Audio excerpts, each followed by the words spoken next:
टंडोजाम में कंपनी इंतजामिया जे नाजाइज़नि खिलाफ़ इलाइक़े वासियुनि कुनर आयल फील्ड जे मुख गेट आॾो एहतजाजी मुज़ाहिरो करे धरनो हयो।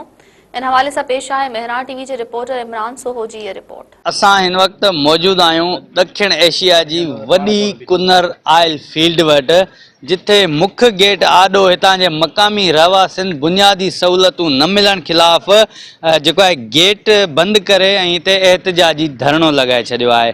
उन सां गॾु जेको आहे जस्कम जा मक़ामी अॻुवान बि हिते यकजहती तौरु शरीक थिया आहिनि। वधीक जेको आहे इलाइक़े वासी ऐं अॻुवान असांखे छा था ॿुधाइनि, अचो इन्हनि सां ॻाल्हि ॿोल था करियूं। असांखे ॾाढी ख़ुशी थी तव्हां आया ऐं हिन तक जे अवामनि जी तमामु शुक्रगुज़ार आहियां जेके हिते आया आहिनि। असांजी का बि दुश्मनी OGDC सां न आहे, असांजी दुश्मनी पंहिंजे वॾेरनि सां हिते जे इंतिज़ामियुनि सां आहे। अफ़सोस इहो आहे आइन में लिखियलु आहे त हिते OGDC आयल फील्ड KPK जी माण्हुनि खे रखियो वेठी आहे, पंजाब जे माण्हुनि खे रखियो वेठी आहे, ॿाहिरि जे माण्हुनि खे हिते रखियो वेठी आहे। इलाइक़े माण्हू को बि न आहे रखियलु हिते जो। अफ़सोस आहे जेके अगरि 10 नौकरियूं अचनि था हिते जेके वॾा वागूं वेठा आहिनि उहे पिया खाइनि। अफ़सोस इहो आहे असांखे, जेके हिकु माण्हू हिते वॾेरो जेको आहे 3 नौकरियूं करे पियो, जेको ग़रीब आहे अञा वधीक ग़रीब थींदो वञे, हिते जा जेके अमीर आहिनि वधीक अमीर थींदा वञनि। असांखे आइनी हक़ पे असांजी का जंग जहिड़ो न आहे। असांखे हिते जे इंतिज़ाम खे अपील था कयूं ऐं वफ़ाक़ शहबाज शरीफ़ जेको वज़ीर आज़म आहे उनखे अपील था कयूं त असांजे इलाइक़े माण्हुनि खे हक़ ॾिना वञनि, नौकरियूं ॾिनियूं वञनि। जे अगरि न ॾिनी वियूं त ॿी सूरत में पसाइकी, टंडो आलमवरी, घोटगी ऐं सांगड़ ज़िलो हर फील्ड आयल फील्ड जेकी सिंध में जिथे जिथे आहिनि सभु असीं बंदि कंदासीं। ऐं गाज़ी शिन सैयद पीर अली शाह पागार जो पुटु आहियां ऐं मौजूदा दरगाह सिद बुढ़े संगार जो साईं आफ्ताब शाह पागार जो नंढो भाउ आहियां। असांखे जेसीं ताईं आइन हक़ न ॾिना वेंदा तेसीं ताईं असांजो ही मुताबिलो हलंदो रहंदो। ई जेको असांजो अॼु जेको आहे गेट बंदि एहतजाज इहो असां इन जे करे कयो त अंदरि जा जेके OGDC जा मुलाज़िमनि OGDC जा मुलाज़िमनि लाखों रुपया तनख़्वाह खणनि था, अंदरि पंहिंजा पाण ठीका हलाइनि था, अंदरि ठीका ख़ुदि हलाइनि था। अंदरि तव्हां बि तक़रीबन 20-25 ॼणा वॾा ऑफिसर अंदरि ठीका खणी वेठा आहिनि। को ग़रीब खे असीं ही छा लाई असांखे कोन थी एॾी वॾी का खपे, असांखे पेट जो गुज़र खपे त असांखे ॾीन कोन था। असीं रड़ियूं करियो हितां वञूं हलिया। हिते जा जेके ऑफिसर वॾेरा सभु मिलिया पिया आहिनि। अॼु बि तव्हां OGDC जा मुलाज़िम वञी ॾिसो ठीका अंदरि खणी वेठा आहिनि। ॿियो नंबर असांजे उबाए ख़ासि किले जे ॻोठ खे साईं तारिक शाह जामोट वाइदो करे वियो आहे। साईं तारिक शाह जामोट त तव्हांजे ॻोठ खे रोड ॾींदासीं।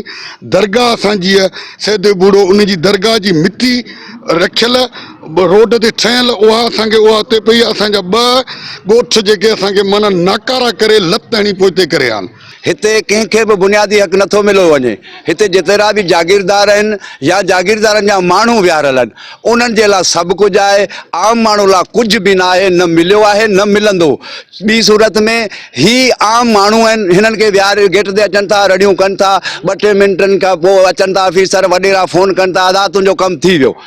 पोइ उहे वॾेरा वञनि हलिया, ही गेट खां इन बि कोन था कनि। साईं तारिक शाह जामोट जहिड़ो मिनिस्टर माण्हू मूंखे मुंहिंजे बचे लाइ मज़दूरी ॾेई वियो, जेको 1.5 महीनो थी वियो आहे दर ते वेठो आहियां, मुंहिंजे बचे लाइ सही माना में मज़दूरी नथी मिले। केॾीमहिल कहिड़े ठेकेदार वटि, केॾीमहिल कहिड़े। साईं हिते बुनियादी हक़ कंहिंखे न मिलियो आहे ऐं न मिलंदो। हिते खरबे रुपयनि जो डेली तेल निकिरे पियो। हिते जी इंतिज़ामिया अघोर निंड में सुतल आहे। हिते जे ग़रीबनि मिसकीननि हिते जी अवाम खे का बि रिस्पॉन्स सुठे नमूने सां नथा ॾियनि। हिते जो MNA उहो MNA अघोर निंड में सुतल आहे। जेॾीमहिल कंहिं FM सां असीं वञूं था मिलण त FM जो सवाल जो जवाबु इहो आहे, तूं कहिड़ो वॾेरो आहीं? अरे बाबा तूं कहिड़ो वॾेरो छा? असां हिते इलाइक़े जा रोज़गार जा हक़दार आहियूं, असां हिते जा माण्हू आहियूं, असां हिते जा रहाइश आहियूं ऐं हिते तव्हांजी कहिड़ी हिते नालो छा आहे अवाम खे तव्हां अॼु ताईं रिस्पॉन्स सुठी ॾिनी आहे? त ही OGDCL पाकिस्तान जी पहिरें नंबर ते OGDCL आहे। पसाखी खां गॾोगॾु OGDCL जा 2 इदारा आहिनि, पर असांजे हिन भरपासनि जे ॻोठ जे रहवासियुनि खे लामुताबिक़ 5 किलोमीटर में पाणी, बिजली, गैस, सिहत ऐं ॿियूं अनेक माना सहूलियतूं ॾियण जो जेको मुतालबो आहे उहो निल बटा निल आहे। छो जो हिते जो वॾेरो उन हिसाब किताब में माना मुलविस आहे। FM हिते जा RCO मुकमल तौर ते उन में भाङे भाईवार आहिनि। कैमरा टीम सां गॾु इमरान अली, मेहरान टीवी, टंडोजाम।